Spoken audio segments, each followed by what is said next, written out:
A mother spent 20 years trying to free the man convicted of killing her daughter. Not because she forgave him, because she believed the police had arrested the wrong man. And almost no one believed her. By the end of this story, you'll know exactly what she saw. They didn't. Keep one detail in mind as we go. It's small. It won't feel important for a long time. But it's the reason this entire case eventually came apart. Idaho Falls, Idaho, summer of 1996. Mostly Mormon, mostly quiet. The kind of town a former police chief would later describe simply as peaceful. The sort of place nothing extraordinary was supposed to happen to, ever. 3 weeks earlier, 18-year-old Angie Dodge had moved into her first apartment. Her own key, her own lease. The kind of ordinary milestone that never makes the news, until it does. She worked at a beauty supply distributor, the kind of first job that feels like the start of a whole career, even when it isn't. She ran with a loose circle of local kids who called themselves the River Rats. Bonfires along the Snake River, cheap radios, the particular freedom of a small town in summer. She was, by every account, a little headstrong, a little in a hurry to become an adult. The way 18-year-olds are when the future finally feels like something they're allowed to touch. On the evening of June 12th, Carol Dodge sat with her daughter. Angie put her head on her mother's shoulder and said growing up was harder than she'd expected. They rocked back and forth for a while, not saying much else. It was nothing. It was everything. Neither of them knew it was the last conversation they would ever have. Carol would spend the rest of her life grateful for one thing. Her last words to her daughter were that she loved her. The next morning, Angie didn't show up for her 7 a.m. shift. 2 coworkers, worried, drove over around 11. The front door was ajar. The living room, the kitchen, untouched. Then they reached the bedroom. Angie was on the floor, raped and stabbed 16 times. Her throat had been cut. There was no forced door, no broken window. Whoever did this had either been let in or had never needed permission at all. By the time officers finished processing the scene, they had already made the hardest phone call of the day. Word moved through the small town almost as fast as the ambulance had. By afternoon, neighbors stood in yards up and down I Street, watching the tape go up. The same question passing between them without needing to be said out loud. Who does something like this? Here. Police canvassed door to door that same afternoon. One of those doors, directly across the street, belonged to a man in his early 30s named Brian Drips. An officer wrote up a brief field interview. Drips answered a few questions. Nothing about him stood out. The officer moved to the next door. That 5 minutes would take 23 years to undo. Remember that name. We'll come back to it. Investigators recovered something else that morning. Semen and hairs left behind at the scene. In 1996, a lab could match a sample to a name you already had. It couldn't search a population and hand you one. So the case did what cases did in 1996. It went cold. Tips poured into the hotline for weeks, more than 100 eventually, some pointing toward multiple attackers because of the disarray at the scene, others chasing rumors about drug debts and jealous boyfriends. Investigators crossed off name after name. By fall, the trail had gone quiet. For 7 months, nothing. Then, in January 1997, a name surfaced from an unrelated arrest 1,000 miles away. A young man from Idaho Falls named Benjamin Hobbs, picked up in Nevada on a sexual assault charge. Detectives, chasing the similarity, started pulling in his friends. One of them was 20-year-old Christopher Tapp, whom you may have seen at the beginning of the video. He and Angie ran in overlapping circles. He'd been seen with her the night before she died. On January 7th, brought in for the first time, he denied knowing anything. Told them he'd help if he could, but he was just a scared kid. They let him go. They brought him back. 9 times over the following weeks, nearly 25 hours. One of the 2 lead detectives, Jared Fuhrman, had been a school resource officer Tapp knew and trusted years earlier. Trust me, Chris, we go way back. Watch the early tapes and a pattern starts. Detectives frame it as hypothetical. Let's say, just for argument's sake, you were there. Tapp, confused. You mean like a TV show? It wasn't a game. It became the shape of his confession. 3 miles away, none of this had reached Carol yet. She was doing the only thing a mother in her position could do that January, waiting and trusting that the people looking for her daughter's killer knew what they were doing. Back at the department, detectives were confident. The mayor was confident. Reporters were told an arrest was close. Only the DNA disagreed. Nobody was listening to it yet. Back in the interrogation room, the pressure kept climbing. Detectives told Tapp things that weren't true, that Hobbs had already named him, that refusing to cooperate could mean the death penalty. At one point, they suggested his mind had simply blocked out what he'd done. On tape, Tapp weeps, holding his head. "I know this. I promise to God I know this." The detective told him he repressed memories too sometimes, that his own mind shut down to protect him. His story kept reshaping itself to match whatever theory detectives were chasing that week. First, he knew nothing. Then Hobbs did it, and he asked for an alibi. Then he was present. Then a third man entered the story, someone named Mike, never found. Wait, though. Here's where it gets stranger. On January 15th and 17th, prosecutors dangled limited immunity. Tell the truth, face a lesser charge. A suspect named Sargis got added to the story, then cleared, DNA negative, alibi solid. Furious, prosecutors voided the deal on the 29th. That same day, Tapp was walked through the crime scene itself, room by room, the apartment where a girl he knew had died. Afterward, his story changed again. Now he'd held her down. The next day, his fifth polygraph, he was told a lighter sentence might follow if he'd been afraid for his own life. He said he'd cut her at knife point because Hobbs threatened to kill him. Here's the detail almost nobody catches. Investigators had told the apartment's landlord, hours after the murder, that Angie's throat had been cut. That fact moved through the department the way details do. It surfaced, eventually, inside Tapp's interrogation room, offered to him first, then repeated back by him later, as if it were memory. The more information leaked into that room, the more convinced detectives became he knew things only the killer could know. They had built the proof they were looking for. Out of nothing at all, investigators believed they finally had a case, a confession, a killer, a motive. There was only one problem. Science disagreed. From that moment on, the investigation wasn't looking for the truth anymore. It was looking for a way around the DNA. The DNA from the crime scene didn't match Hobbs, didn't match Tapp, not partial, not close, nothing. Sit with that for a second, because it's the whole case in one sentence. Two men were about to go to trial for a crime their own bodies said they didn't commit. Maybe detectives were right anyway. Some in the department reasoned. Maybe the DNA belonged to a third man, never caught, who'd done the parts the confession didn't explain. It was the only way to make weeks of interrogation still add up to something. Hobbs was never charged. In May 1998, Tapp stood trial mostly on his own words. His attorney tried to keep the confession out, arguing it was coerced. The judge disagreed. For the length of the trial, the courtroom became a screening room. A 20-year-old crying and breaking, over and over, across 9 separate rooms. And a jury asked to hear that as guilt.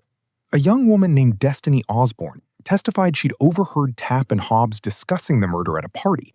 Testimony Tapp's own recorded statements to police directly contradicted. No one on the jury seemed to notice. They convicted him. Rape, first-degree murder. Life, 30 years before parole. At trial, one detective testified Tapp knew details about Angie's clothing before ever seeing crime scene photographs. Proof, prosecutors argued, that only the killer could know. A later, independent review of every tape found the opposite. Tapp never mentioned the clothing until after he'd already seen the photos.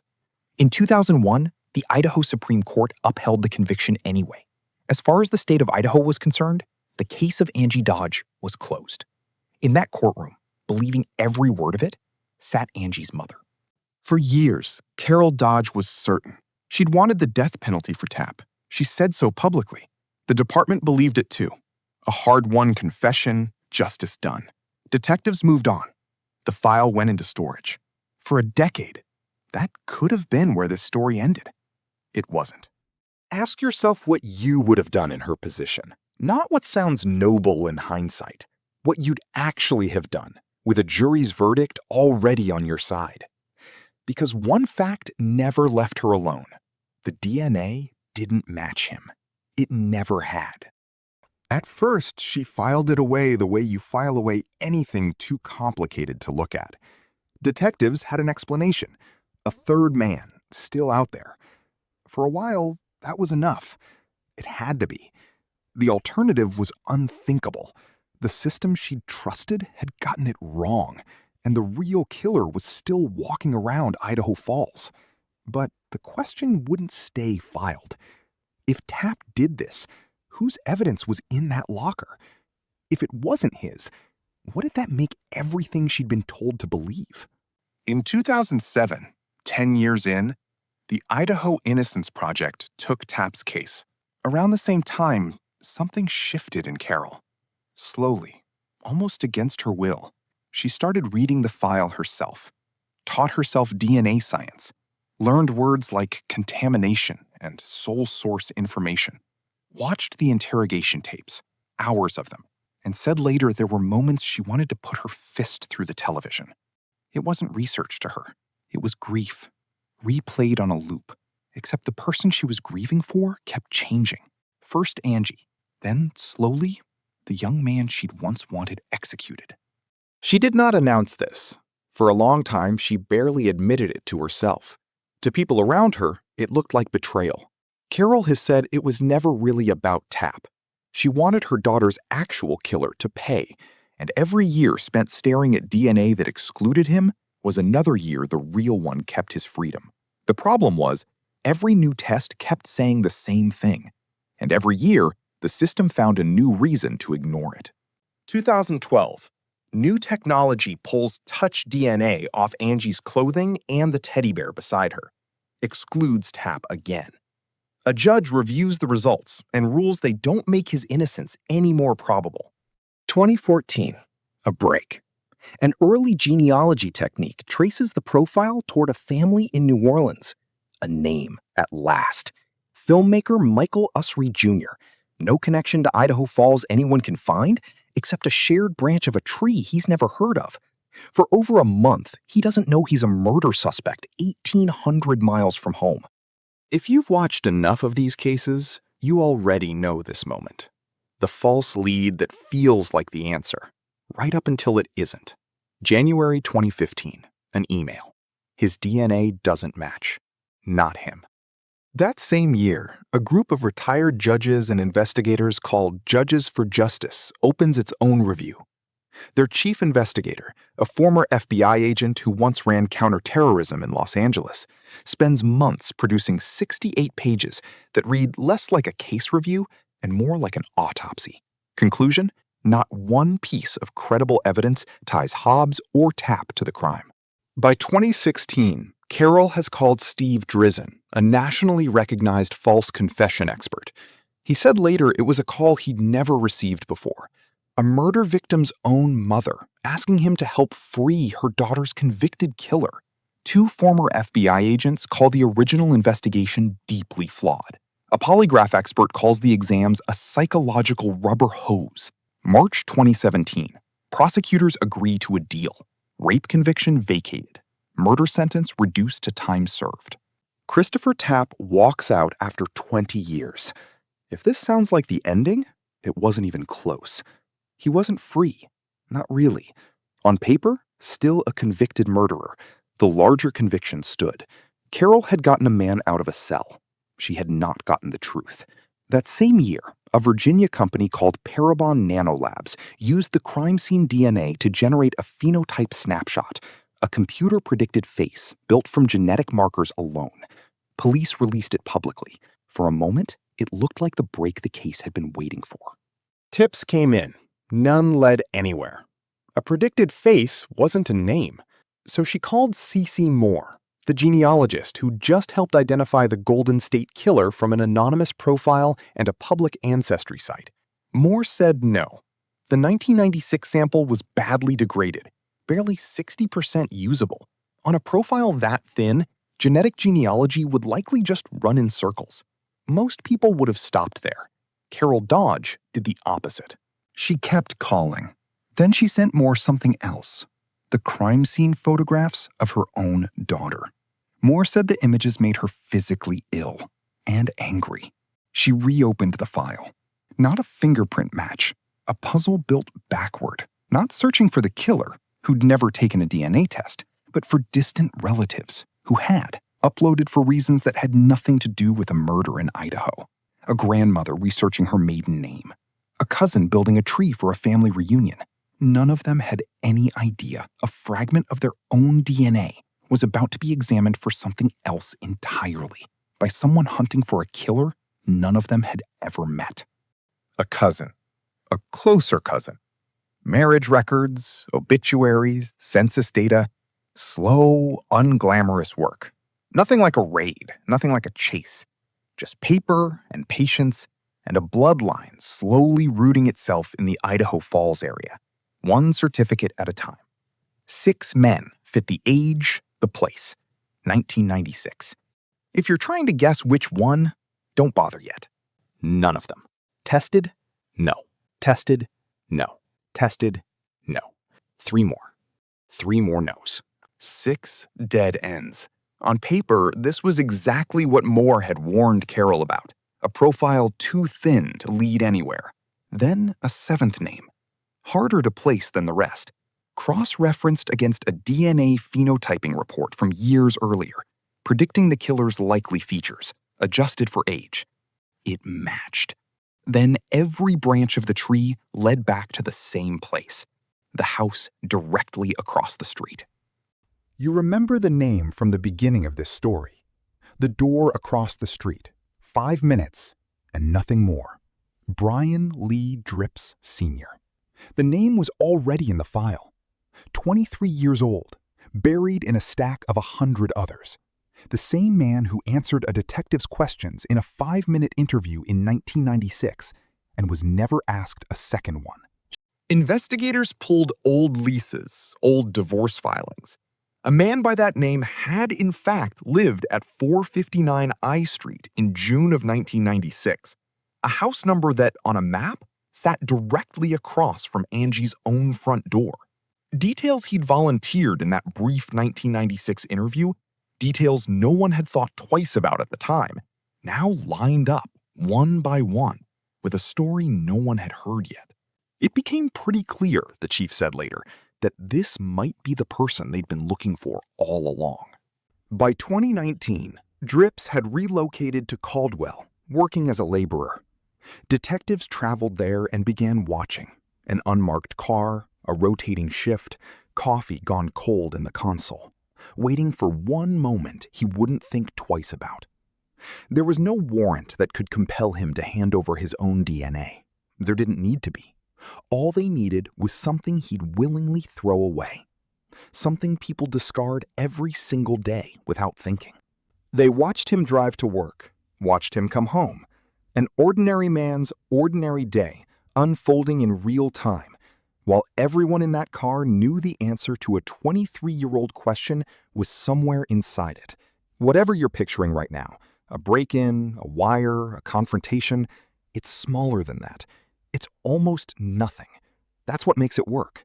20 hours in, he stepped outside, lit a cigarette, rolled down the window. He had no idea what the next few seconds were about to cost him. He smoked it the way anyone smokes a cigarette on an ordinary evening, unhurried, unaware, flicked it into the street, drove on. An undercover detective moved into traffic to recover it before it was lost or crushed. A single burning filter. 23 years of an unanswered question balanced on the end of it. The filter went to the Idaho State Lab in Boise, ahead of the queue. On May 11th, 2019, after more than 100 DNA comparisons that had gone nowhere, the lab called back. A complete match. 4 days later, police brought Dripps in.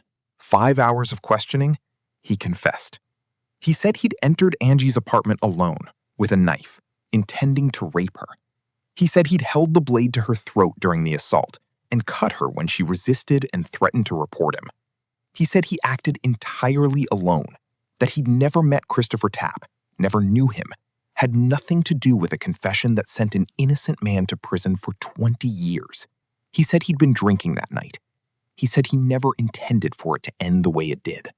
2 months later, July 17, 2019, a judge in Idaho Falls vacated what remained of Tapp's conviction. "You are cleared," he told him, "of the charges you have been living under for the past 20-plus years." The first known case in the country where genetic genealogy had freed someone instead of convicting them. Carol Dodge was in that courtroom too. This time, the man she embraced was the one she'd spent years fighting to release. Drips pleaded guilty in February 2021. Life, parole possible after 20, the same 20 Tapp had already lost, to a system that convicted the wrong man while the right one lived 300 feet away. The plea avoided a full trial. It also meant the courtroom never had to hear a jury weigh the case.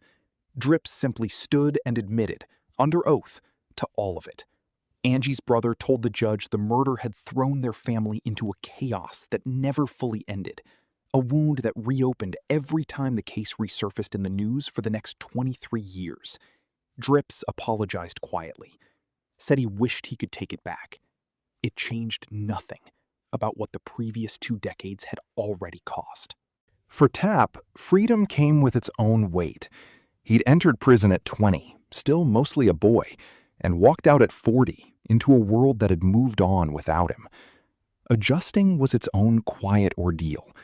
Learning how to use a smartphone, how to sit through a job interview, how to trust people again after 20 years of being told his own memory couldn't be trusted. He became an advocate for the wrongly convicted, helped push new compensation laws through the Idaho State House, testified about what those 9 interrogations had actually felt like from inside the room, and eventually won an $11 million settlement from the city that took 20 years of his life. He got married, held a full-time job, said in one of his last interviews that he'd finally become the productive member of society he always believed he could be, if anyone had ever given him the chance. In October 2023, at a party in Las Vegas, he was killed in an altercation. Ruled a homicide, a man was later charged. He did not live to see justice finish a second time. For Carol, the ending was never going to be simple, and it isn't. She got the answer she spent more than 2 decades demanding. Proof, finally, of what she'd insisted was true long before anyone else was willing to say it out loud. She also learned an answer doesn't undo what came before it. Her daughter is still gone.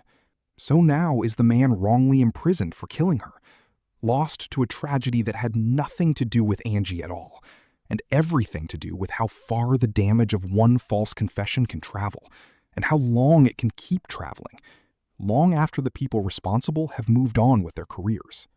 What Carol Dodge did was not forgive a killer. For 20 years, she was pointed at the wrong one, and for most of that time, she believed it completely. What she did was harder to name and much harder to do. She let the evidence outweigh her own certainty, outweigh what a courtroom told her to believe, outweigh what would have been so much easier to simply accept and grieve in peace. She kept a door open that everyone else had already closed, because she could not make herself stop asking the one question that never stopped being true. The method that finally answered it didn't stay contained to one case in Idaho. Investigators who once might have called a profile too degraded to bother with now had proof that a mother's refusal to accept unsolvable could be worth more than the odds on a lab report. Genetic genealogy has gone on to close cold cases across the country since 2019, but this one holds a distinction almost none of the others do. It's the case where the technique was first used not to build a prosecution, but to tear one down. The DNA never changed. The suspects did, the confessions did, the years did, the truth didn't. Somewhere in a records room in Idaho Falls, this case now exists as a folder of paper. Interview sheets, lab reports, a 5-minute statement from 1996 that almost nobody read twice. One exhibit among hundreds. The kind of file that sits in a drawer for 23 years, unless someone decides it's still worth opening. Every cold case ends up looking the same. A box. A folder. Evidence nobody has touched in years. The only question is whether anyone opens it again. Some files stay closed. Others keep calling someone back. Those are the ones we open, one exhibit at a time. This is the 9th exhibit.